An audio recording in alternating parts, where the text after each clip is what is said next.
Welcome to Solo, the single person's guide to a remarkable life. Your host, a behavioral scientist and bachelor, talks to leading experts and successful singles about living solo and living well. Travel more, make things, sleep in when you want to. Here's the playbook for the person who is unapologetically unattached. Now, please welcome Dr. Peter McGraw. Welcome back. In this episode, I have a fun conversation with Rachel LaForte, a stylist with more than 20 years of fashion experience. You may be wondering why I would have an episode on clothes, especially nowadays, but let me make the case. In a previous episode, number 25, I explored the Virgin's Promise, an alternative story structure to the hero's journey. Because the Virgin's Promise is a good metaphor for the single person resisting human domestication, embracing solo living, and living a remarkable life, I have co-opted the story structure by calling it the Solo's Promise.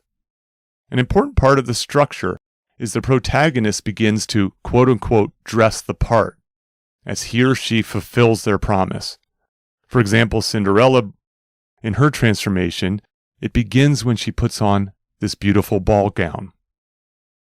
I believe that recognizing your promise begins an act of reinvention, a change to how you think about yourself, your behavior, and perhaps even how you dress. I'm still working on this idea, but I believe it's important. Creating a new look, changes to grooming and clothing, was a topic in last week's episode with Kevin Nolte, a divorced man getting back in the game after a 20-plus year marriage. These changes are not just practical, they're symbolic, and I think they're important. In this episode, Rachel discusses why dressing well matters, for yourself and for others. In particular, we talk about how improving your wardrobe can help you accomplish your goals, and how dressing well can even become, dare I say, fun. We tackle some of the common mistakes people make and the challenges of updating a wardrobe. Above all, please wear clothes that fit, people. If you stick around for the bonus material, we talk about dressing during the time of COVID.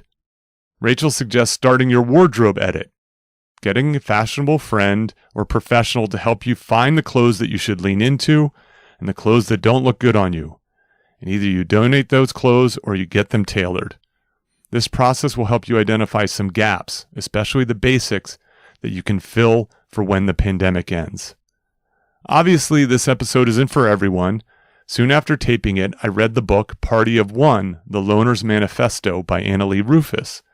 And Annalee makes the case that dressing well just doesn't matter that much to loners. And I get it. In any case, I hope you enjoy the episode. Let's get started.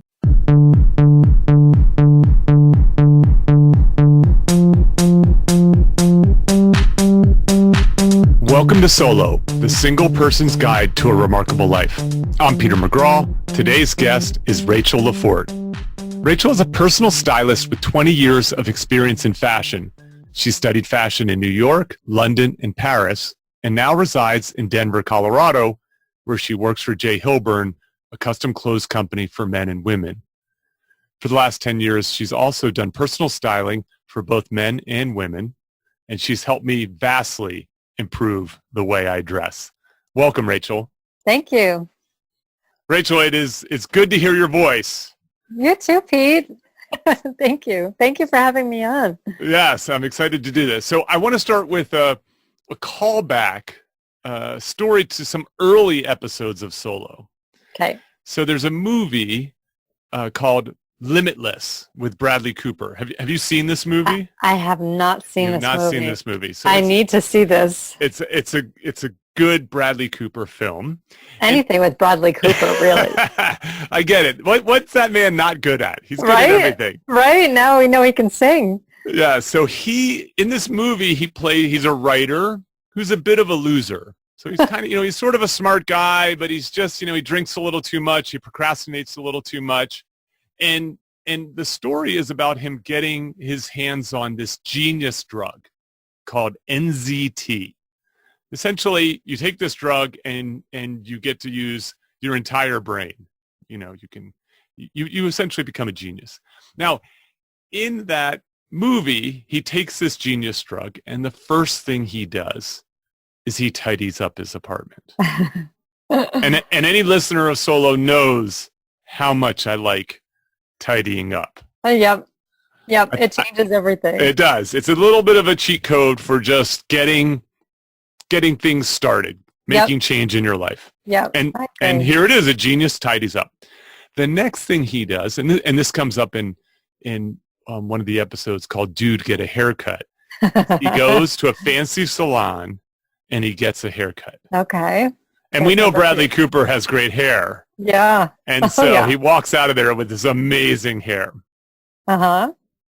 The next thing, you're like, what does he do next? The next thing is he starts working out. Okay.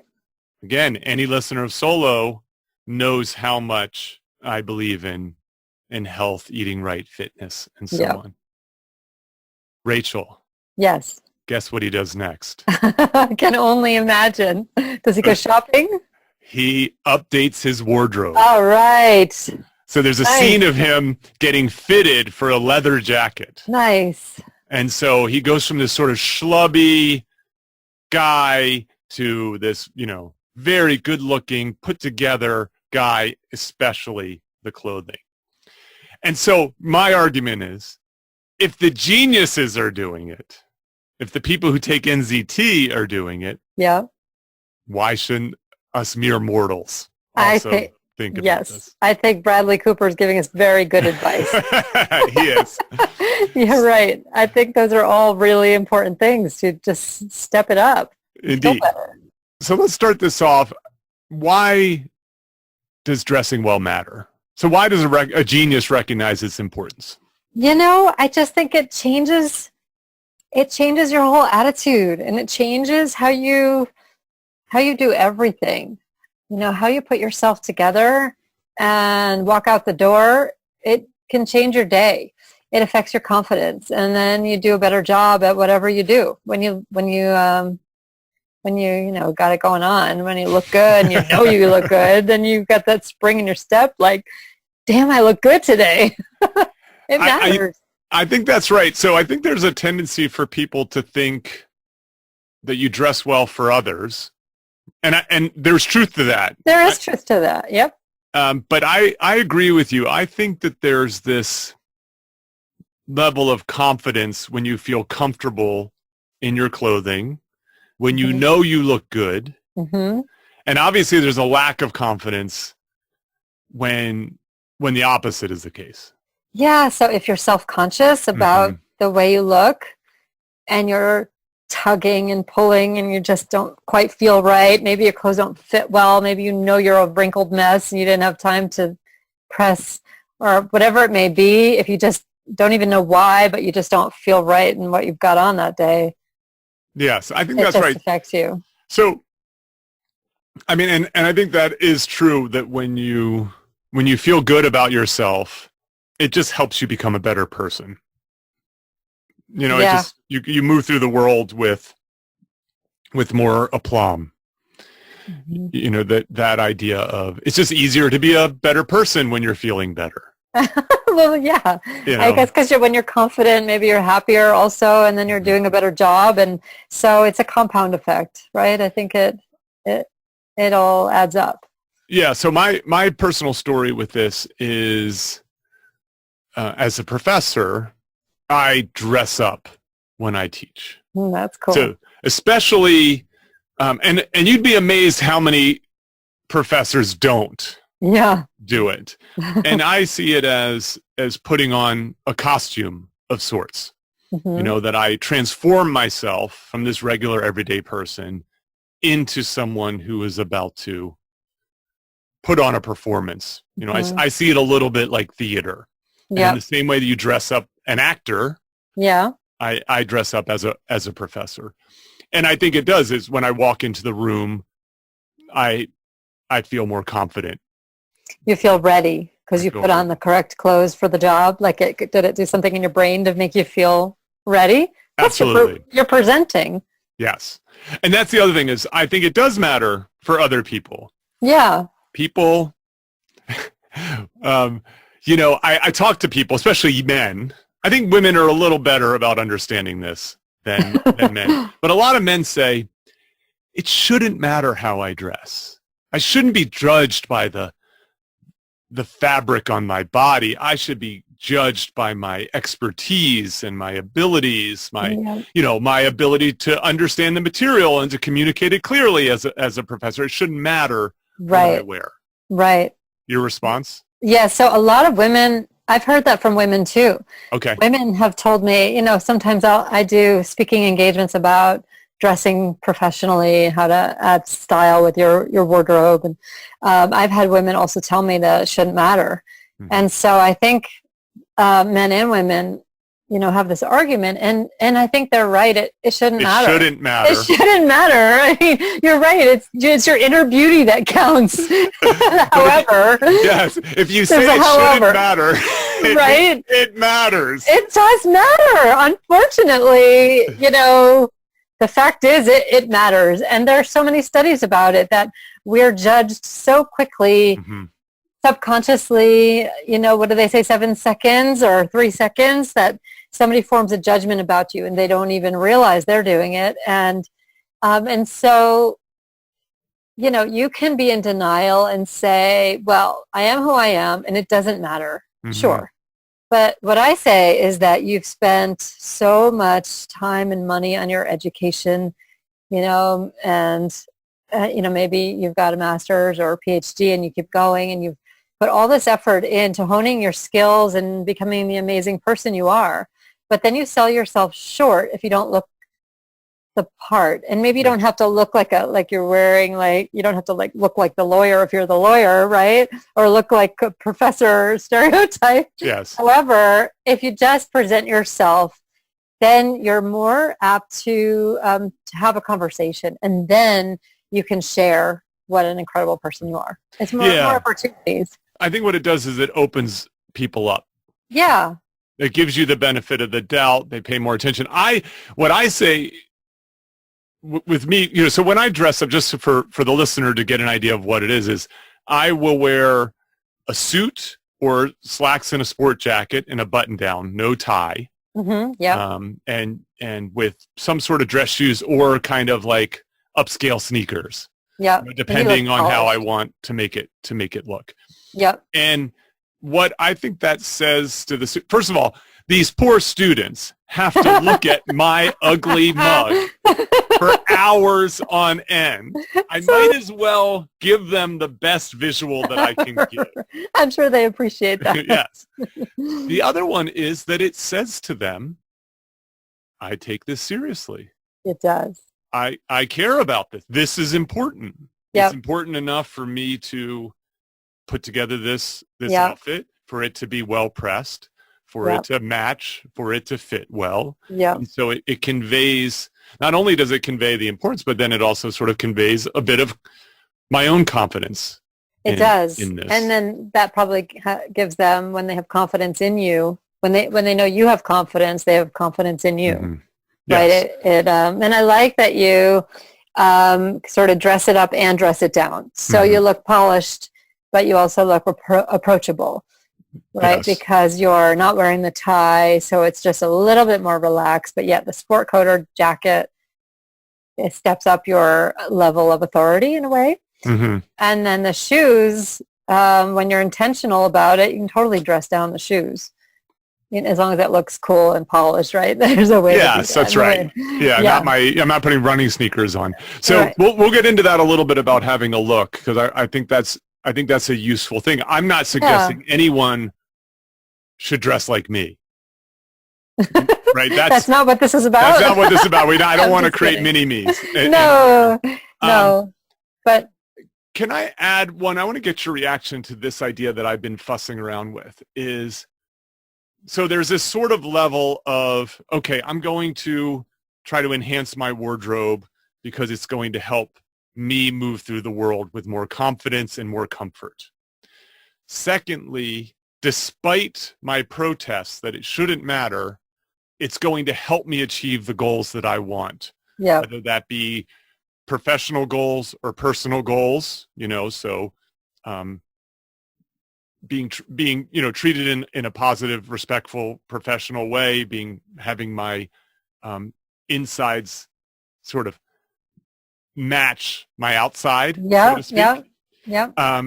Or to be appealing to someone if you're Yeah. dating, or even just, that you're telling others at a dinner party or something, I respect you in this context. And Yeah, because when you walk in, dress nicely. Yep. this is important, and I recognize this. I know you put a lot of time into hosting this event. I'm going to put some time into appearing in a way that's consistent with that. But the last idea, and this is one I don't think people understand, especially if you're not you, Rachel, who has lots of experience with fashion, is that fashion can be fun. Yeah, totally. You're preaching to the choir. Yes. So it's like, I think of it sometimes, when I really turned for me was when I said fashion is like art for your body. Yeah. Except it's not tattoos, but some people think it is. Yes, it's exchangeable art for your body. Right. It's not permanent forever. You're not painted on. And maybe you could speak to that idea for a little bit, because I think that the average person doesn't think of, they think of clothing first as utilitarian, right? Yeah. I'm gonna wear this clothes to keep me warm in the winter and cool in the summer and shaded from the sun, Yeah. And not naked. Yes, exactly. As like that sort of first level, and most people never move beyond that very much. Right. That's true. That's true. They just think I got to wear something. Yes. Doesn't matter what. And that second level is this idea of like, okay, I'm going to do this better because it's going to benefit me and it's going to benefit other people who I care about. But this third level is the sort of just straight up fun. That's where we're really talking fashion. Okay. Well said. Well said. Yeah. So this is the next level. And I think it's fun to point this out, to share the perspective that you can make it fun. And why not make it fun? Because you got to do it. I mean, we already said you have to care. So you might as well make it fun. So, whether or not you like shopping, and a lot of people really hate shopping. Yes. Why do people hate shopping so much? Shopping's challenging. It's hard to find the stuff that you need. And sometimes a lot of people don't even know what they need. They don't know where to look. And there's so much. Like if you walk through a mall, even just a department store, there's so much. How do you know what departments to go to? And then, there's the trends, right? The trends that come out on the runway, for example, every season. It's constant trends, right? And so maybe neon is in. Maybe I lived through neon. I lived through neon, Pete. 1984. Exactly, and jelly bracelets, and okay, we're aging ourselves here. Okay, so it's overwhelming. It's overwhelming, right? And so it takes some of the fun out when it's exhausting and overwhelming, right? Because you don't know where to go or where to start, and then. So there's the finding the stuff, and then the trying on, and knowing what to try on and you got to try different sizes. There's vanity sizing, especially in women's, but also in men's. Do you know what's vanity sizing? So vanity sizing is that. So maybe if I took someone's measurements, perhaps that woman's a size 6, but when she goes shopping, she's a size 2. So. So she feels great that she's wearing a size 2. Okay. So she should be wearing a 6. It's not that they're labeling a 6 a 2 so you feel good. It's that she'll choose the 2. No, that's what it is. You're kidding me. So so there's no standard. So in the fashion industry, the brands can put whatever size number they want on whatever measurement. That's super annoying. It's really annoying. So in some brands that I know I might be this size, but in other brands I'm that size. And so it's a marketing thing, and maybe you could write a book about this. But it's a thing where you psychologically want to be the smaller size. So maybe you want to buy that brand where you feel like you were a smaller size and you feel good about that. But it's deceiving and frustrating. And then everywhere you go, you have to take 2 sizes at least into the fitting room of every garment, pretty much. So it's overwhelming in terms of the number of choices. It's obviously time consuming. You're giving an example of something that makes it unnecessarily time consuming. Yep. What else is why? Because I think what we can do is we're in a little bit of a digression here, but I think it's a worthwhile one because we can sort of help problem solve this. Yeah, a little sure. bit. Absolutely. I think we'll return and problem solve some of this once people know what it is that they should be sort of looking for. Yes. Because we're going to get back to how it can be fun. Yes. Okay. So overwhelming, too much time. Can I add one? Yeah, please. Which is, I think that a lot of people one is you have to sort of confront your body in a way that a lot of people don't want to confront it. That's true. And so very few people, I think, unfortunately walk through the world going, I really like my body. I don't think I know anybody. Isn't that terrible? Yeah. Isn't that terrible that almost no one walks through life going, I like my body. I think it's a good body. You're right. Right? And so then clothes shopping forces you to confront the things that you don't like. You're right, especially when there's bad lighting. Especially bad lighting. As an aside, I was working on a project at one point, it never went anywhere, about how poor the lighting is in dressing rooms. Yeah. We don't want overhead lighting. We want front lighting. Mm-hmm.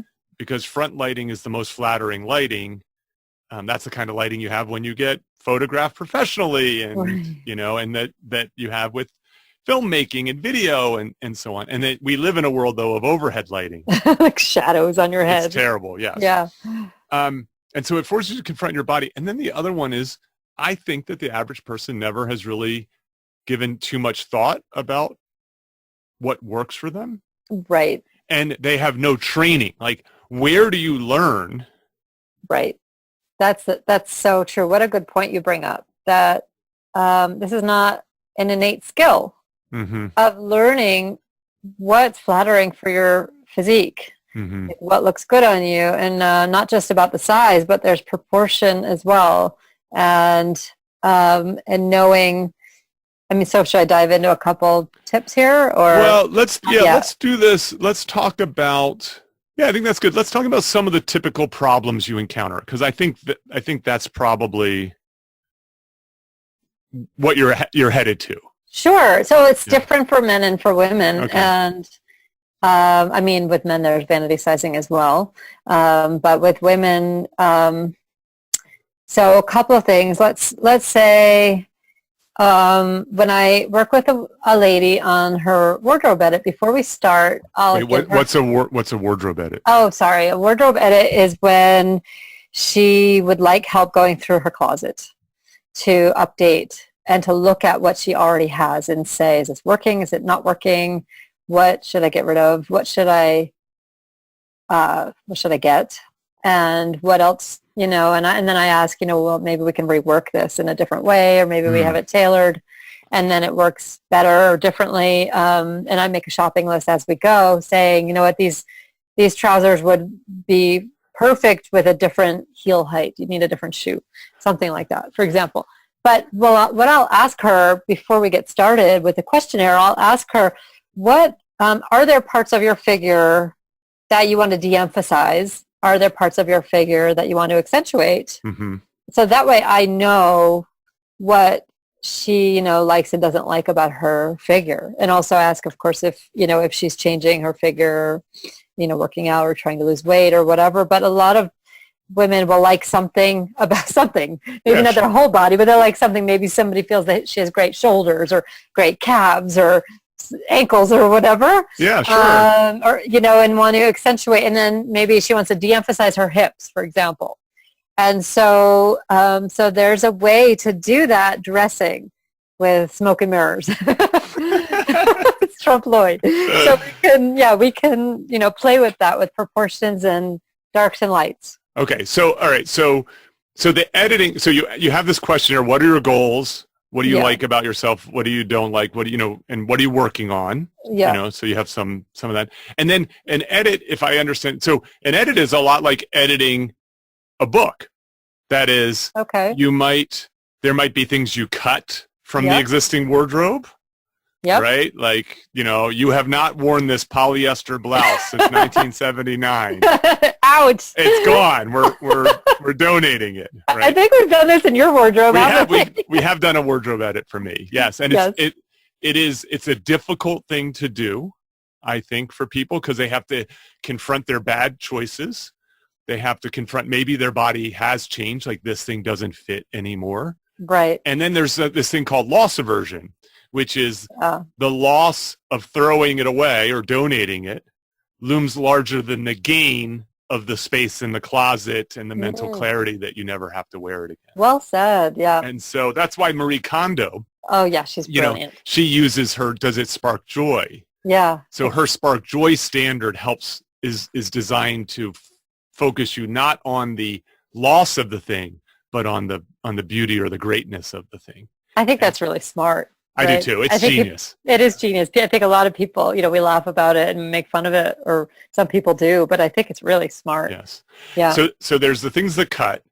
Then if you're editing a book, you also need to add, right? So you might say, you need to write another paragraph here to explain this point, which is the thing of, Pete, you really could use a new pair of dark jeans, or So for the listeners, Rachel helped me accessorize better. Oh yeah, that's right. Do you remember this? Oh yes, I had to pull you out of your comfort zone. What? So tell the story. So you very proudly told me, because you're very minimalist, right? Would you say that? Yes, I would. Yes. That you only wear black accessories, black shoes and black belts, and that's it. And don't even show me anything else. Yes. What is the natural alternative? Brown. Brown. It's not like not like it's red. It's not like it's so far out of your comfort zone. No, everyone's wearing yellow sneakers, Pete. You need them with a matching belt. Yes. No, it's brown. I mean, and so I actually finally, after years of working together, I talked you into buying a pair of brown shoes. Yes. That are not super formal, but they're kind of in between. Yeah, sort of brown Oxfords, yes? Yeah, really stylish. They have this patina to the leather. Mm-hmm. And so, of course, we had to get the brown belt to match. So, right? And you had to take it for a test drive, right? And do you remember what happened? I remember something. Do you remember? Well, okay, so I will tell you this, is that pair of shoes gets more compliments than any other pair of shoes that I own. That's awesome. And then you had to teach me, I think this is illustrative. I think it's good for people to hear this. You had to teach me which of my outfits work well with brown, which work well with black, and which could work with either brown or black. Yep. That way. And I have, and then we're going to save it. We're going to save this point. But you have pushed me even further into what you call fashion forward territory. Okay. So we'll come back to that. So the last thing is this revision process, right? Okay. So the sentence is good, but it could be better. Let's revise it. And that seems like what you're saying is you can repurpose something. Yeah. Yes. So what's an example of that with a female client you might have? Oh, that's an example. Let's say there's this skirt that she's been wearing to work, and maybe it's a little bit flowy, and I've looked back at her questionnaire.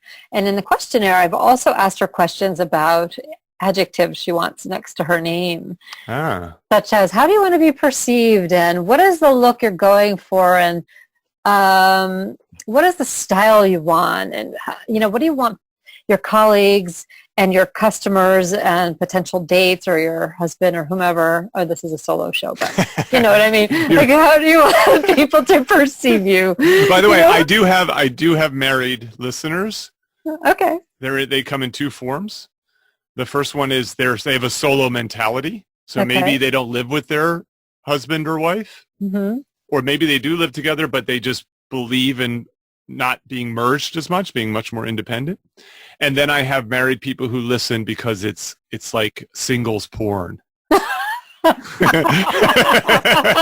get to like imagine what life would be like on the other side. That's awesome. But regardless if you're married or single, you still need to take care of yourself. Yeah. All your advice is relevant. I mean, I think Most of it is, yes. a lot of it. You still have to, you're sure, even if you're, happily married, living a normal married life, you still are an individual who has to take care of you got to get right. You got to tidy your place, and you got to get a haircut, and you got to go to the gym, and you got to dress well. Well said. Yes. So, anywho, okay. So back to my wardrobe transition. So she has this flowy skirt, right. and you ask her these adjectives. Yeah. So she's got these adjectives that maybe she wants to look really chic and professional and polished, and whatever words it is, maybe this flowy skirt just doesn't really seem to match up with the look she's going for. So I might ask her, how do you feel when you wear this skirt? And I'm not sure that this skirt at the office is doing you justice for, the direction you're going. If you want to amp up your style and you want this look, let's repurpose this for Saturdays at the farmer's market. Got it. Okay, that's good. Yeah, that's really useful. Yeah, I think some of the clothes I had, I would repurpose for painting the house. Especially with your old jeans, right? Yes, exactly. These old jeans, these sort of 90s style jeans, right. Perfect for painting the house. Right, or the shorts you won't wear out of the house. Exactly. We're going to get back to that too. Okay. So you do this. So you do this edit, and so then you identify. Okay, where are the gaps? Is that right? Where are the gaps in this closet? Mm-hmm. Yep. And then you're looking to fill them in with clothing that accomplishes the goals of your client. Yep. So I keep a shopping list, like groceries. Yeah, it's great. Now on the for men, do you find the process to be similar? I do. Okay. Yes, when I do a wardrobe edit for men, yes, it is similar. And so I start with a questionnaire and get to know, about his work. Are you a manager? Are you customer facing? Tell me about your work. And then we look in his wardrobe and, I ask him, what does he wear to work? And what kind of an impression is he making or image that he's conveying, and, and look at his wardrobe and what he needs. And some guys maybe are, high tech at a startup, right? So they've just all hoodies in their closet. Right, but then maybe he's going to pitch and look for funding, but doesn't want to go too far with a full-on suit and tie because it doesn't really fit either. It doesn't fit the culture, yes. I see. So then I might discuss with him, how about we throw on a cool sport coat even over something casual with your denim, and there's a way to do it, I think. Yeah, I think that's right. So so you mentioned one problem, which is, people's comfort or discomfort with parts of their body. What are some of the other problems that you just encounter with, what are the problems that you see with people in their wardrobes? Okay, so that is a good one. I mean, some people do get emotional even about, more women than men, but about their body. And because you're absolutely right about that. But other issues are, I think that it's really personal experience. Having somebody come over to your house and go in your closet, it's really personal. And so, I'm sorry, but you're talking about even individually, or you're saying with my work? Well, right? Let's talk more generally first. Generally, because I think some listeners, they're not ready for a closet edit. Right? Sure. They're just in a point where they've just, their fashion choices, their clothing choices, or wardrobe choices they're not something they think about. You know what I mean? They're sort of on autopilot, and they might have been on autopilot. They might be wearing the same clothes, the same type of clothes for the last 20 years without thinking about it. And so for some people, they're ready. They're like ready to call you and have you come in and do this. But others, don't even know how far they could improve, how much better off they could be. Yeah, so, and I think baby steps is good to not feel totally overwhelmed again. But yeah, I mean, there are a lot of resources also to look into what to get and where to start. But even starting with new denim can make a big difference. Yeah. right? Like just updating your jeans. It's So something jeans modern. are a problem. Let's just say it. Jeans are a problem. They can be a big problem. Fit, right? Fit, and I mean, everything starts with fit. Yes. Fit is a problem. So it's a problem if you wear your clothes way too big Yes. and you've got all this extra. You call it shirt fat. We need to take care of that shirt fat.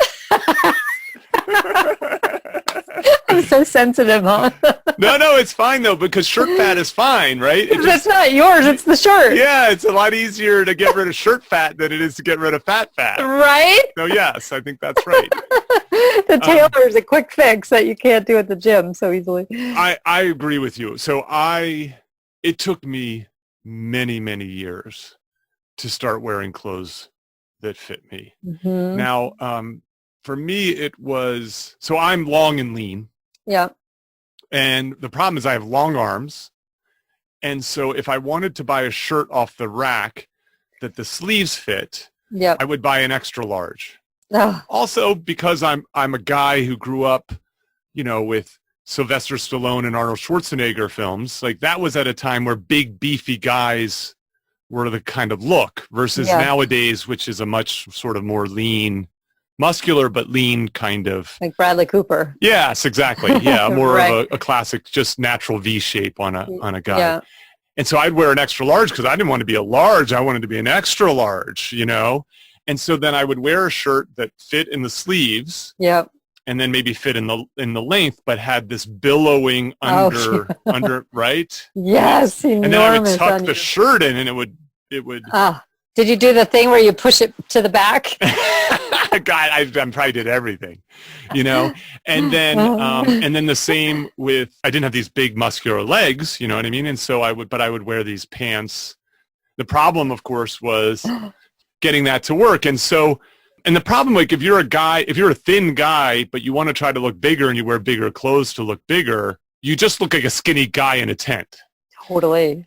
And then if you're a bigger guy and you try to wear even bigger clothes to disguise the fact that you're a bit overweight, you just look like a big guy in a big tent. You look sloppy too. It's unfortunate.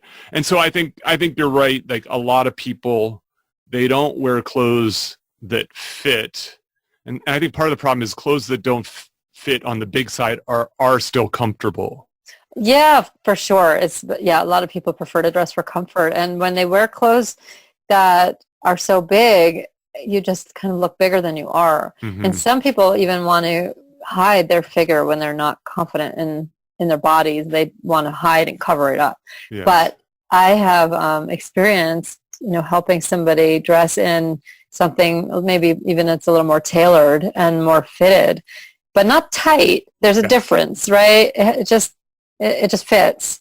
And it looks like the person lost weight. I mean, you can feel like you lost weight even though you haven't, just by losing the clothing excess, that you don't need around your body, whether it's a guy wearing this huge billowy shirt and having the shirt fat shaved off, or whether it's a woman wearing, some big tunic and instead putting on, let's say, some great denim that's, fitted to her, and maybe a fitted blazer, which looks amazing. Blazers are my favorite thing for women because they give her shape at the waist and kind of a sculpture, but they don't cling like a cardigan. They don't cling to you. So they stand away but still provide shape.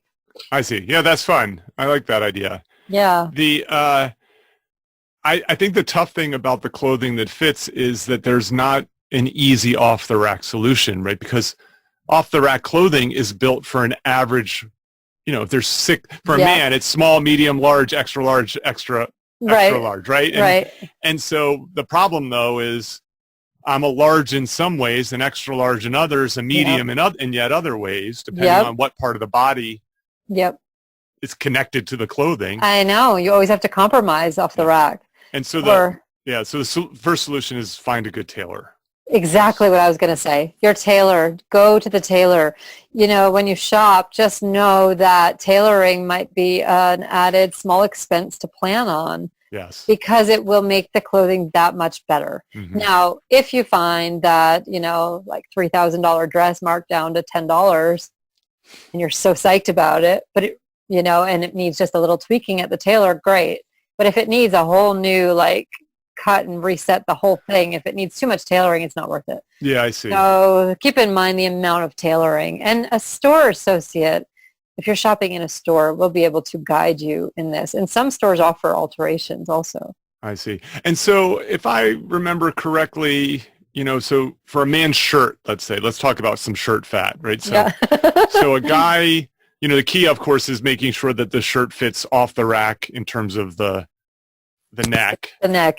And then also the arm length. Yes. Ideally. Yeah, you can't add to the length. Can't add to the length. But you can close so the amount of fabric on the arm, on the sleeve, can be tightened down. Yep. And then the fabric underneath the armpit, and then the fabric around the waist. Yep. So if you put your arm out, like that entire line from your wrist, your cuff, all the way down your armpit and down to the hem, all of that can be taken in. Yes. Now, if all of that's taken in, that might cost $30, $40? Yeah, it's not a ton. Yeah, that's right. And I mean, it depends what you spend on your shirt. That's right. Yes. So when I was a grad student, the idea of tailoring a shirt for $30 or $40. Right, it could be a lot. Excuse me for, yes, but, absolutely. Depends on what you paid for the shirt. And what yeah, that's right. And, so then you have to work a little harder on the time side of things in terms of finding better things that fit versus and spending money. It's effort. It takes effort. I mean, you spend time on writing a paper, right? Or you spend time on stuff for work or whatever it may be. Maybe you like to cook. Maybe you love shopping for your mountain bike equipment. You take time to research and find the right stuff. You have to invest the time. Yes. Whether it's online and then receiving it and trying it out at home and going to the tailor or returning what doesn't work or asking a friend who's honest, or whether it's shopping in the store and talking to the sales associates or bringing a friend, you have to invest the time to hunt and gather. Yes, I think that's fair. I mean, I would argue that if you're buying good quality clothes, an additional $30 or $40 to get it to fit really well in order to be excited to wear it and to get the benefits of wearing clothing that really pops and looks good on you. If you can make that work, it's a worthwhile expense. It sure is. It will spark joy. It will spark joy. Now, the next level is to see someone like you, or to get custom clothing made. Oh yes, with J. Hilburn. With J. Hilburn. Mm-hmm. And by the way, J. Hilburn, we're looking for sponsors for Solo, so we're open to a sponsorship. Okay, that's good. But so to me, a custom shirt. Yes. Would include someone like you measuring the guy's body or gal's body, and then having the shirt custom made. Yes, it would be made just for him. Yep.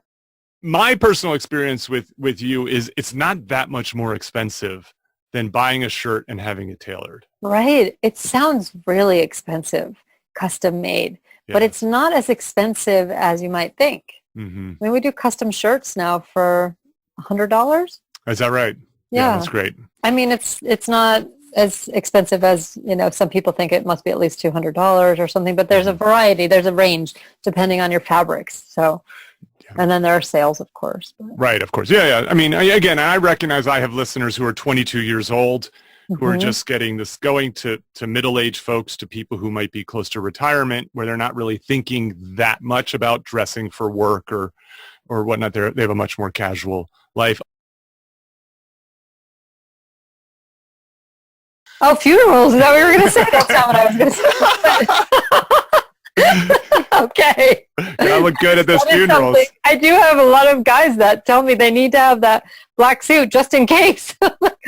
I mean, it's good to have in your wardrobe. I guess sad to say, but it is sad to say. But I was going to say, you should dress for your casual wardrobe as well. I think that's just as important, because you want to look good on the weekend or after work or on a date or doing something with your friends. It's not just about dressing for work. And so I always encourage my clients to pay attention, and we shop for casual stuff. And with J. Hilburn also, you can take the fit of your your, white, clean button-down shirt from work and apply the same fit to your linen shirt for weekends for the summer, or for untucked with your, with your 5 pockets or whatever. And you can change the styling up, but it's all about fit. You'd be so proud of me. I had a pool day recently, and I never would have done this 10 years ago.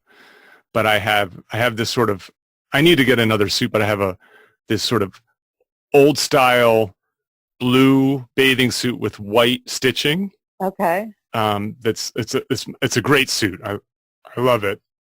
But then I wore a white polo shirt with it to match the stitching. Nice. And then I bought a new hat. Oh, sweet. I'll put it in the exhibits and so on. And so it's kind of a fedora, like a summer fedora. Yeah, we've been looking at these for years, actually. Yes, I found one and I bought it.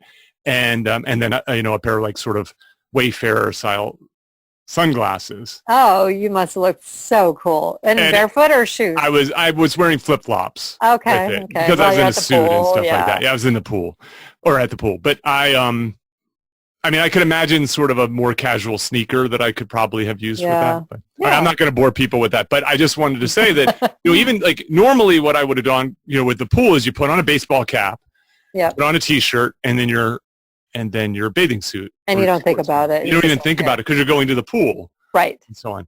But. Exactly. Yes. There's people at that pool who you might want to see. Having seen you look good. So, all right. So we've talked about clothing that doesn't fit. That's a number one major problem that people have. And I would say this, if you tackle that problem, you fix 50% of your At least more, much more than 50%. Fit is the most important part. Okay. It really is. Otherwise, it just looks like you're wearing somebody else's clothes. Yes. Even if it's beautiful and designer or fancy, or you love the fabric, or it doesn't matter if it doesn't fit. Mm-hmm. Okay. So what's the next set of problem the next sort of big one that you find? What with men or women in terms of wardrobe choices, clothing choices?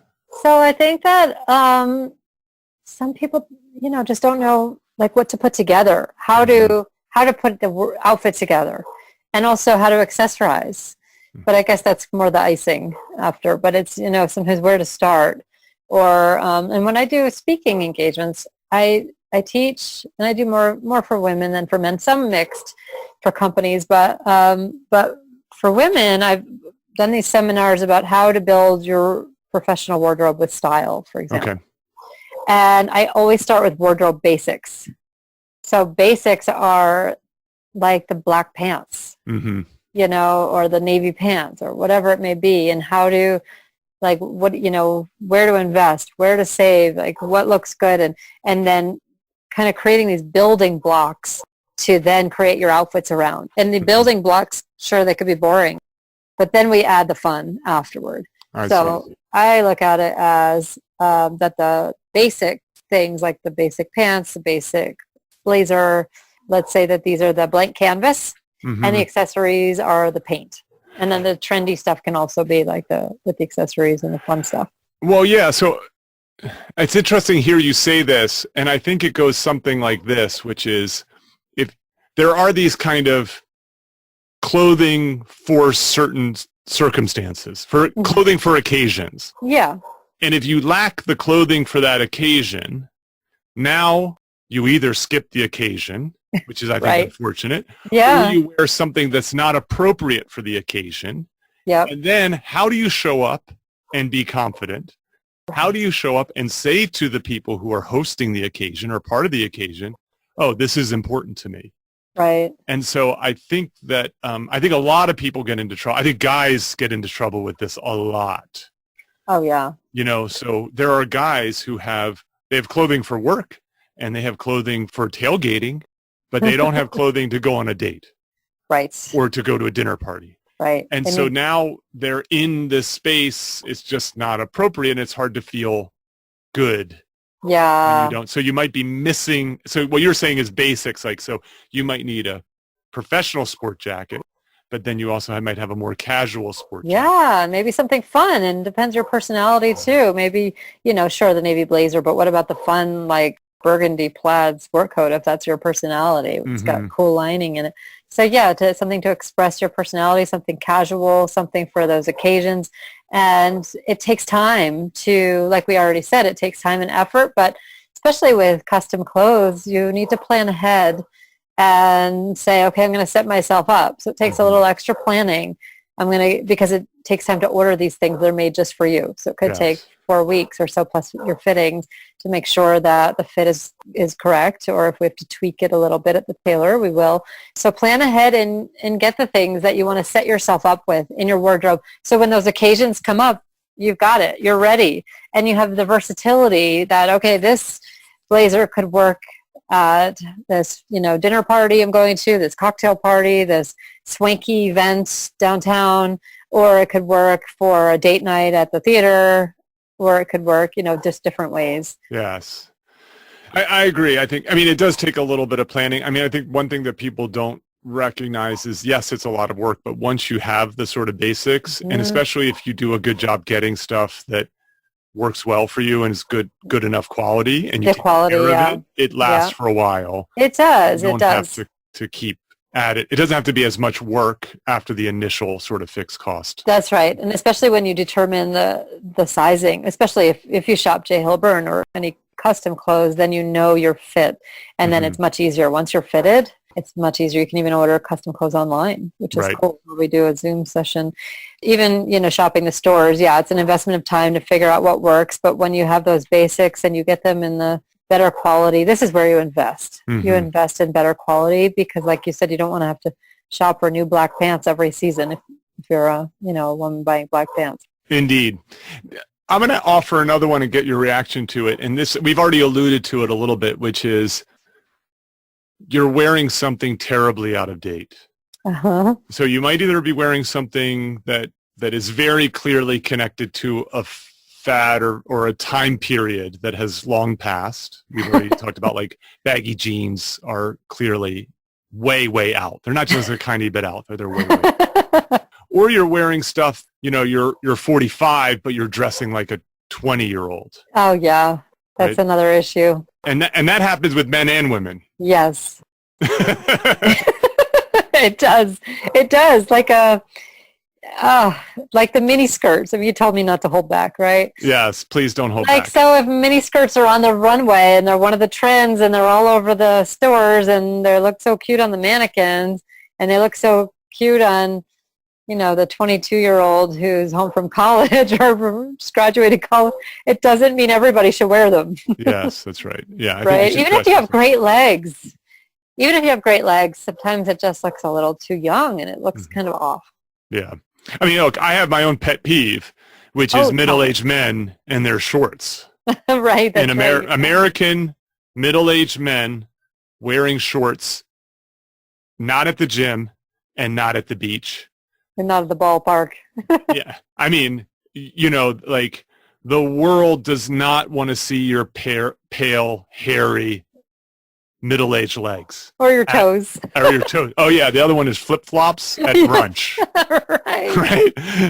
I have a bad. It's bad. You're right. And people listening are probably like, what? What's wrong with that? They're comfortable. It's hot out. Yeah, I get it. I understand that. But it's my joke is when a middle-aged man wears flip-flops, he chooses his own comfort over the comfort of others. Oh, well said. That's a good quote. So I think that's like there's a little bit of a transition where you don't have the body you used to. You're more established. You're not a teen. Yeah. And that's why, like, moving away from a ball cap. Oh, this is a good segue. I think we can move on from problems. Like, this is the fun thing about clothing is you can move away from your problems so far that you can start to have fun. Yes. Right. That's the nice thing. You're no longer fleeing bad decisions and discomfort and so on. You're now approaching excitement and fun. So, for example, dressing for the pool that day was not anxiety-ridden set of decisions. It was like a fun, exciting. That's good. It can be choices. anxiety-ridden for some people. Yes. Oh my gosh, I have to go to a pool party. Yes. So, right. So, but that's good. Once you figure it out, it's super fun. It can be fun. And you use Yeah, this I term agree. fashion forward. Okay. What is your definition of fashion forward? Like pushing the envelope a little bit, getting out of your comfort zone, and it's, I guess, different for everyone. But fashion forward, I think, it's also being a little more trendy, being on trend. So not just being in classics that are timeless, there's definitely a place for that. It's pushing it to something that is a little more runway. Maybe it's bolder colors or patterns or something that's something I won't high yet. Fashion. I won't do yet, which is I will not mix patterns. Oh gosh, Pete! I've seen you mix pattern. pattern. I've seen you mix pattern. Barely. But I like my solids with one pattern. Okay, You know? it's safer. But yeah, so I'll give my example of this, which is, as you can say, like, you know, I grew up poor, and I have this minimalist tendencies, and so I just want to keep it simple. I just want to remove as much decision making as possible. I just want to know, okay, these pants will go with these shirts, and those pants will go to those shirts, and you know, and I can just kind of mix and match, sort of Granimal style. Yeah, right. People who remember those, right? I have a lot of kids. I have a lot of guys who ask me to make animals for them. Yes, I get it. Yeah, they want it easy. Yep, I get it. But you pushed me to be a little fashion forward, and the example of this is I have this blue suit. It's like is it a slate blue or stone? I forget the type of blue. It's a little brighter. Yeah, it's a little brighter navy, right? Yes, that's right. And it's my favorite suit. It's gorgeous. And it looks really good on me. Oh, let me add that is I think some people don't dress for their coloring. Oh, that's another thing I was going to say as well. You're absolutely right. So say more about that. So when you dress for your coloring, it's about bringing out your features, your eyes, your hair, your face, because you don't want someone just noticing your outfit. You want them to notice you. And so if you were to, let's say you're really, really fair, like really light blonde hair, fair skin, and you're wearing all dark colors, and somebody squints from far away, they're only going to see your clothes coming. They're not going to see your head. And so you want to wear something that flatters you. Not to say you can't wear black, because black is universal and makes you feel good or whatever. But as a general rule, dressing, you know, in your most flattering colors, go with something tonal with your hair and with your eyes. Those are the first two rules that are simple to follow. You know, I mean, you know, you have blue eyes. When you wear blue, it brings out your eyes. And then if you have gray hair, then you look great in grays. So you just do, you know, more than you would in brown, for example. I see. And then also there's the value of your coloring. So if you have pretty dark hair and dark skin, it's easier to look good in bold, darker colors. Yes. Because you have more of a contrast or value contrast, and I'm not sure if I'm saying it right. Do you know what I mean? Yeah, I mean, I think it's a little bit beyond the scope of this conversation, but I want to bring it, well, only just because of the details, because, you know, everybody looks different, but I have, like, you know, I have gray hair, sort of pinkish skin, and blue eyes. Yeah. And so blues and grays kind of work very well for me. Yep. And that's a no-brainer, right? So that makes it easy. Yes. So dress for your hair, dress for your eyes. We'll keep it simple. Yeah. Yes. You know, I have an example I can share. So for me, one of my favorite colors has always been magenta, which is like this dark purpley pink color. But I noticed from photographs of myself years ago, like 10 years ago, my gosh, I look terrible in this color. My skin looks yellow. I don't look good. Yes. And I figured out what it was. Like, okay, it's this color that just makes me look really washed out. It's the wrong tone for my skin. And so that's not something easy to identify, except if so anyway, now I wear it elsewhere. Like I have a pair of shoes in that color that I love. But the point is that if you take time and look in the mirror and hold up some different colors, and you feel prettier or more attractive in certain colors than others, then that just can help you. Even if you don't know why, certain colors can wash you out. I mean, we have to say this. I don't expect anyone to do this on their own. I really don't expect anyone to do this on their own. You need to find friends who are going to be honest with you, who have some taste and experience. Yeah. Or you need a professional like you to help with it. Like in the same way that I don't think people should change the oil in their car alone. Right. If they're inexperienced, they or should fill a cavity. Exactly, right? Like, like lean on people who have expertise and comfort and who are going to act in your best interest. Yeah, and nobody knows that you had to get help, right? It's your secret. That's exactly right. So the until episode 1 of Solo, where your guest spill the beans and tell the world that you've had a stylist. Right. It ruins it. That's true. But so my example of and this is about expertise in this idea of fashion forward. And so I have an episode about what makes people cool. And so when you talk about fashion forward, you're really talking about coolness, I think. Yeah. And the idea is pushing the envelope. You don't want to push it so far that you're deviant and people look at you sideways, but you push it a little bit, just enough that that you're different. Yeah, and you're taking a risk, like a fashion risk. Yes. So the example of this is that suit, the blue suit that we were talking about, is you one day said to me, you know what you could do with that suit, Pete? This is after you helped me get the brown accessories. Oh, boy. You could get a gray belt and gray shoes, and it'll look really good. And I was like, really? I don't think. She's like, yeah, it'd be fashion forward. I don't even remember saying that. Yes, it's fashion forward, but it would look really good. and I remember actually I actually went out and bought these things, not like real high, like not super expensive stuff, because I was like, I don't think I can invest in that. I remember. And I bought some Steve Madden shoes, gray shoes and gray belt and so on. And I wore it to the airport one day. And I had 3 people, including someone at TSA, one of the TSA workers, say, "You look really good." Woo! and I remember I sent you a text message. You did. I remember that text. I think you were like meeting with like the CEO or something. Exactly. And you showed the CEO the text. I was at a dinner with the CEO and a bunch of leaders and at the company at J. Hilburn, like this fancy dinner, and the CEO was standing next to me, and on my phone, I got a text from you, and it said I'm at the airport, and I just got all these compliments wearing the clothes that you picked out for me. I'm like, check this out. Yes, give me a bonus. Right.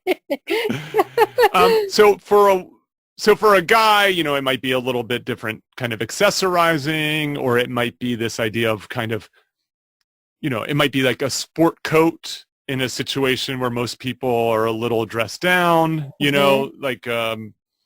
but what about like when you talk about being fashion forward with your female clients, what comes to mind as an equivalent story that might inspire a listener? I don't know. I think trying a trend, but again, not every trend is worth trying. So let me just say that some of the trends are not, are Can I ask about one? Can I ask about one? Of course, go ahead. So this is a few years old now. Suddenly, out of nowhere, there were a bunch of women wearing long sleeve blouses with their shoulders exposed. Oh, yes. That's called cold shoulder. Cold shouldering. Yes. Well, I don't think it's a verb. Well, there were a lot of cold shoulders. Yeah. Yes. And I remember thinking, like for some women, I was like, wow, that looks great. She's got great shoulders. She's these, nice, you know what I mean? Kind of. Yeah. But I also remember thinking, that's a fad. It is a fad. Exactly. Yes. Because it went away pretty quickly, no? Yeah. It's been, maybe 3 years or so. Yeah. It was everywhere. It was everywhere. Yeah. And it was a way to be a little bit fashion forward. It's an easy trend to wear. Mm-hmm. What would be a more traditional fashion forward hack that you would give a woman? Great question. Maybe, gosh, I'm sure I'll think of so many more after we hang up. But it could be something printed, something bright, something bold. Maybe it's like hot pink pants or something crazy like that. Yeah, that's fun. Right, something fun. Yeah, or I remember years ago where the colored denim was the big thing, but it's been a while. But But even like a suit, I have a friend in Denver who's very, very stylish, and she recently posted a picture of herself in a suit, a pantsuit that's like, it's some kind of off red. Okay. And it looks gorgeous. So that's something pretty high fashion that not everyone can pull off, and it looked really good. Yeah, I think that's the thing, is when you start getting into fashion forward, there's not the basics. Like, it depends on the person's body type, what their style that they're developing, their coloring, and so on. Yeah. It's not a one size fits all. Right. And maybe it's some cool asymmetric thing, and maybe it does have a really high slit on the dress or something a little sexy, or edgy. The thing about it is that if you go that route, at first you're going to be a little uncomfortable. Oh, hope not. But maybe. When I say uncomfortable, I mean like you're going to feel a little bit uncomfortable in that look at first. I think. Maybe when you're new to trying something out of your comfort zone. Yeah. But what happens is it's those situations. No one ever compliments you for having the basics. When they're boring, especially. Yes. Yeah. But if you do something a little out on your edge, and I talk about this as one of the principles of solo, is to live on your edge. Right? So you want to live on your edge where you're not bored, but you're also not totally stressed out. And so being on your edge, I went to the airport a little on my edge. I was on my edge there with the gray accessories. And then, but when you live on your edge, that's where you get the compliment. That's where the remarkable stuff is happening. Right. And then it changes your courage the next time, I guess. Yeah, it does. It emboldens you to do it again, and to keep trying that. Nice. Okay, I like that. Yeah, so let's get back to the problem of shopping. Let's finish up with some solutions. Yes, solutions are helpful, I think, to hear. So we talked about your choices are overwhelming. It feels like a waste of time. You have to confront your weaknesses, and you often don't have the expertise, right? So there's a lot of uncertainty there. Yeah. So I think number one is finding someone to help you, right? Whether it's like for you with Jay Hilburn, it's part of the service. So I come over and get you fitted and talk about the kind of fit you want and help you pick out the clothes, and it's all part of the service of getting you the clothes. So you pay for the clothes, but I also consult for you. Helping with shopping, that's one way to go. And another way is if you go shopping at the stores, it's working with the sales associates that are there already. Yes. Yeah. And if you can build a relationship with somebody in the store that you really like, that's helpful. Then you can just call that person, hey, I need this. Can you set up a fitting room full of stuff, make my life easier? That's what they're there for. Right. And you don't have to pay for that. Yeah, I think there's a tendency for people to avoid the associates because they're afraid. They feel uncomfortable asking these questions and so on. But I think it's important to recognize that's what they're there for. Yeah. They want to help. Yep. The good ones want to help because they'd rather help than stand around. Yeah, and they have a lot to offer. Yes. But maybe won't click with everyone, and maybe they're not all as knowledgeable as the next person. So it depends. Yeah, you want to find in the same way you want to find the right fit with the clothing, you want to find the right fit with the person helping. Absolutely. And then bring a friend. And the other thing is bring a water bottle, bring snacks, treat yourself like a child and say, all right, I need to parent myself here because this stinks. Like when you go jean shopping and it's like swimsuits and you're going to try on a million and just lock yourself in that fitting room until you find one good pair that works. Indeed. My personal story getting started with this is in my early 30s. So in my late 20s, I started to really improve my wardrobe. One was a girlfriend who helped me, who was very fashionable and wasn't afraid to criticize. and so that helped me get rid of some of like really bad stuff like pleated pants and braided belts and fucking polo shirts and stuff like that. But the next level was I have a very good friend who, when I was doing my postdoc and she would visit, I called it, let's go to the big three. And we would walk to sort of downtown Princeton and we would go to I think it was a Banana Republic, a Yep. J. Crew, and one other store. Yep. And we would just look to see what was in the clearance racks and what was on sale and what was in there. And she would advise me Mm-hmm.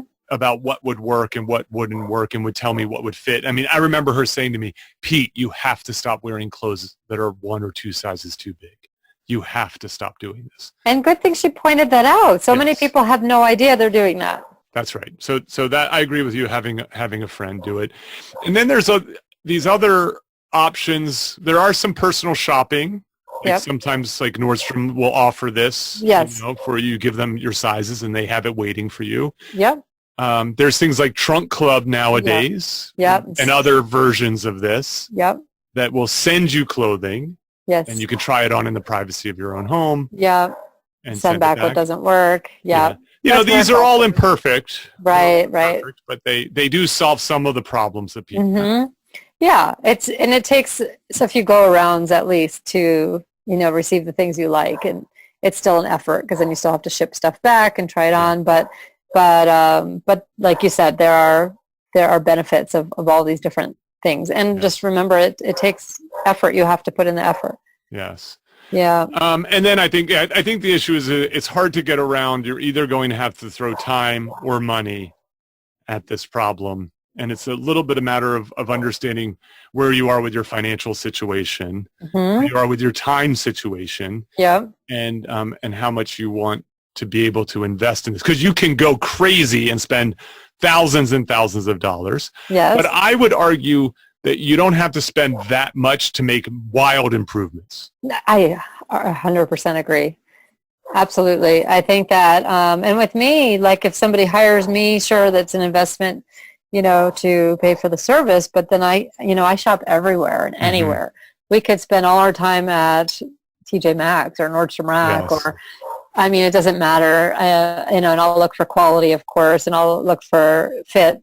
It takes a little longer to hunt and gather, but it doesn't matter where we shop. The point that you Yes. can save money for sure. And also, by making the right decisions and not buying the wrong thing or not buying the same thing again and again, always going back to it and still not feeling great about it. Yes. You Like- should be excited to be wearing the clothes that you're wearing. You should be. You should be. And if you feel like you're always stuck in the same thing or you can't get out of this pattern of what you're wearing all the time and gravitating to the same thing, then get some help from somebody who can help change your perspective, Yeah. whether it's a stylist or a friend. Yes, that's right. Depending yeah. on your budget and depending on where you're Yeah. at and so on. And Yeah.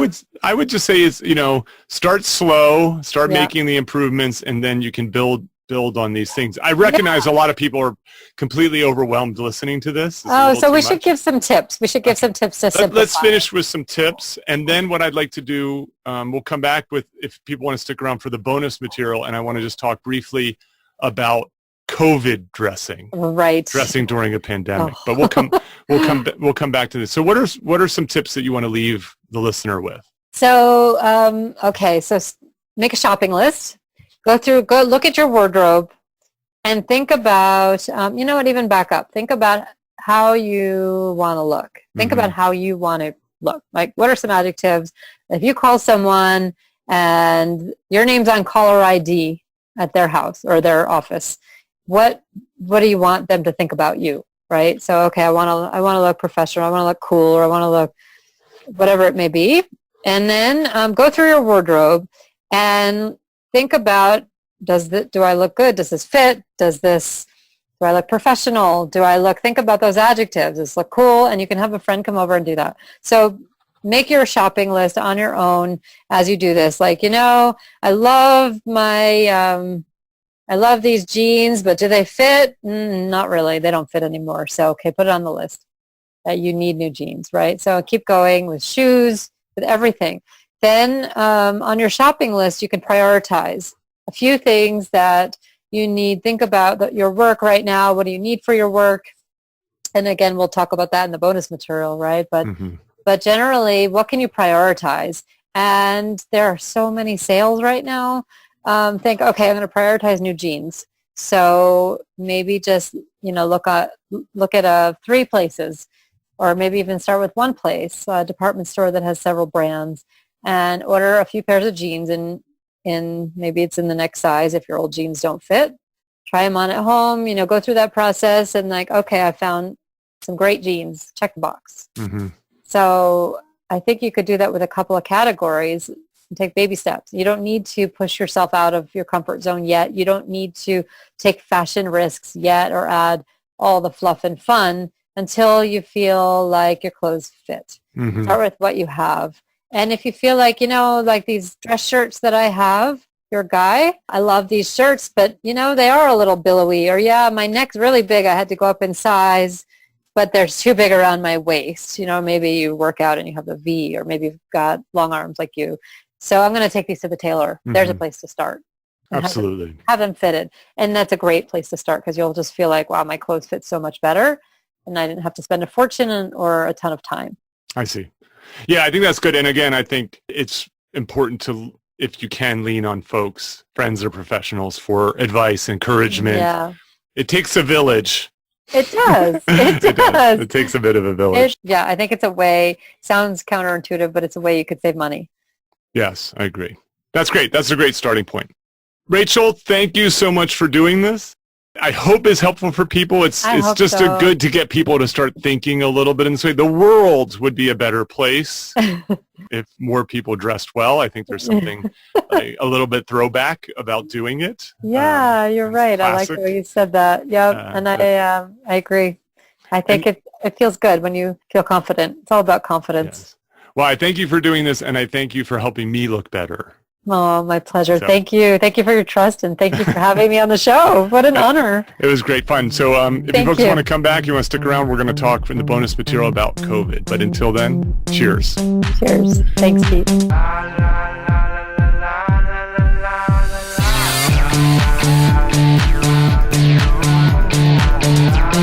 Okay, we're back with a little bit of bonus material. I'm going to keep this short because Rachel and I just have a tendency to just talk fashion.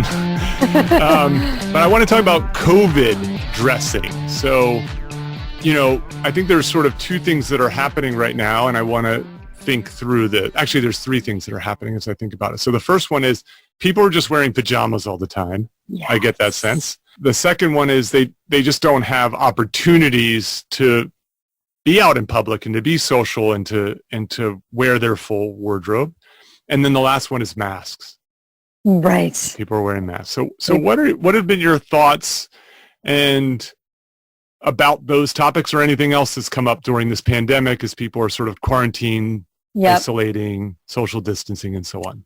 So let's talk about video conferencing because I think a lot of people are video conferencing from home right now, and so they are dressing from the waist up, which makes sense. Yes, it makes perfect sense, and it's even there's a new term called your Zoom shirt.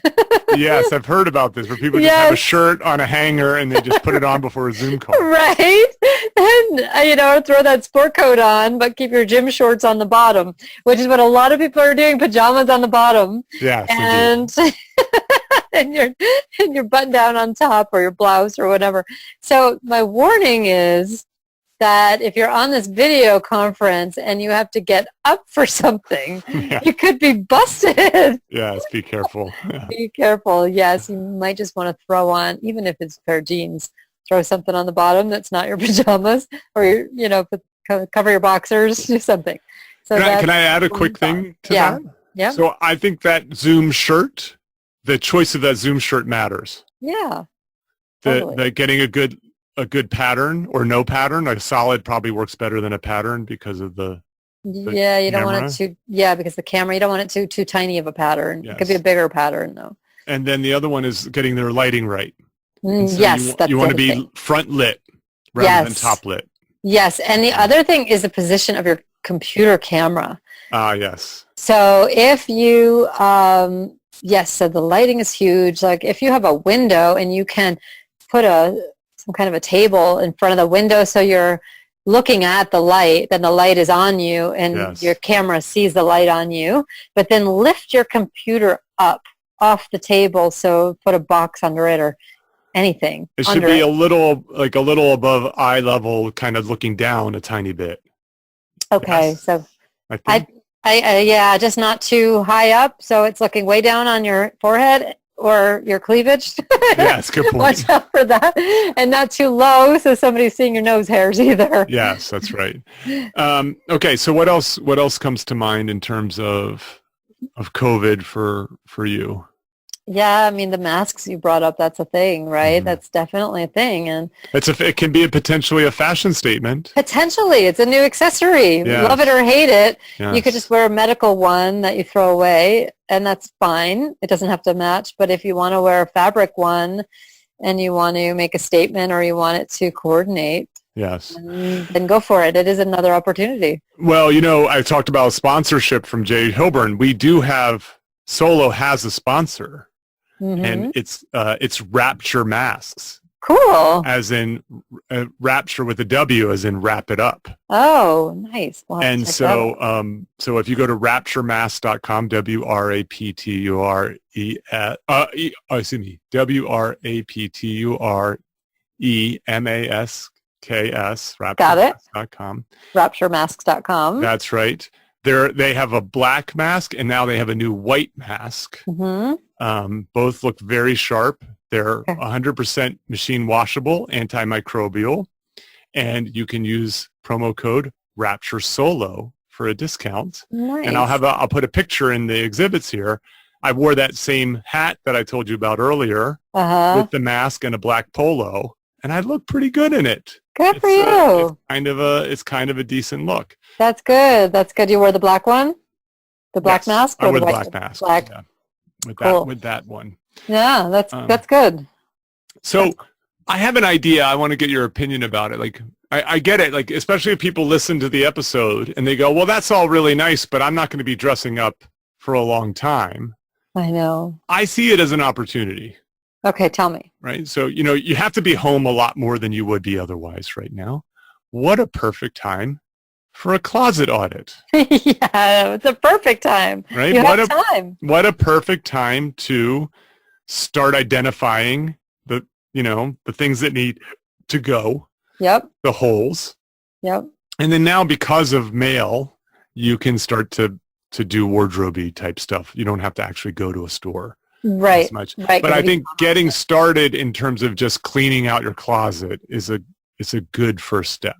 Yep. To use during this time. I think so. Yeah, I've done some Zoom, or video sessions too. Oh, that's a nice idea. Yeah. Yeah, I think you definitely can, even, on your own. Yeah, you have more time to schedule a few hours and go for it. Clean out your closet. It's a great idea. Yeah. Have the time. And I mean, I'm hearing it, just to comment on what you said, that there's not a ton of opportunities to wear what you're wanting to wear, but I think that once things change and we can get back to life, I think people are going to want to dress up. What do you think? I think so. I think it'll be sort of refreshing to go out and to, especially if you've been taking care of yourself. And I know a lot of people who have gotten really fit during quarantine. And so now they get to show off this new body with a potentially new look. And I think, in the meantime, where maybe you have a little bit of in-person work or, socially distanced drink with a friend or whatever, you can wear a few things, but otherwise hold on to it, right? If you love it and it's something in your wardrobe you feel good in. I think the idea is think of this as prep time. You have a little extra prep time that you wouldn't have otherwise. Yeah, like get ready. It's like life has a pause and you can catch up. That's right. You have to put a lot of things on hold, but that's that first step of identifying those needs. I like that. I like that to prep your wardrobe. It's good. Yes, that's right. Yep, it's a good opportunity. Yeah, I think that's and then I think the other one is, we got to go outside and get some fresh air and some sun and go for a walk. Well, why not look nice for your walk? Why not? Right? Why not look nice for your walk? That's being outside now, and that's being social now. Yep, and it goes back to that conversation of dressing well casually and paying attention to the casual wardrobe, right? Yes. It's not just about work. Anything else that comes to mind in terms of thinking about either just about quarantine life and dressing and so on? I think it's good to be comfortable, but at the same time, when you are getting ready for a work call, to remember that when you dress for what you're about to do, it changes something. Mm-hmm. Just like when you said in our episode, Pete, about getting ready to go teach, mm-hmm. put on the outfit that's like a costume, even though it's not a costume, and it prepares you mentally for what you're about to do. Same thing with getting on a work call, right? Mm-hmm. You're preparing yourself. So sure, you could show up, even if it's not video, you could show up in your pajamas or sweatpants, but I think something changes mentally when you dress. You don't have to wear a full suit and tie. Yes, but I think when you put on some work-appropriate clothes, you just sit differently, you act differently, or something in your brain acts, it just shows up differently. And if everyone else is sort of just mailing it in, you get a chance to stand out. There's that too. Right. Yeah. There's that too. Yeah, I mean, when you're face-to-face and you can show that, but even internally, I think there's a study called enclothed cognition, but I don't need. Yes, that's right. I don't have to dive too deep in it, but yeah, it's interesting. You can chime in if we're not out of time. I think we're about out of time, but I will put the link to that study in there. But essentially, it has this idea of how you behave and how you get treated change based upon. I think they used like people wearing lab coats. Yes, as the stimuli in that. Yes, it's the artist smock versus the medical lab coat. Yes, that's right. And it had these very substantial effects on the participants in the study. Yeah. So it's look at you getting sciencey on me. I know, right? Are you proud of me? That's very nice. All right. Well, folks, let's hope we don't have to do many more COVID-related topics, but I'm afraid we're going to be in this for a little while longer. But I think the one good news is you have a little extra time if you get committed to making some of these improvements. Yep. Rachel, again, you're great.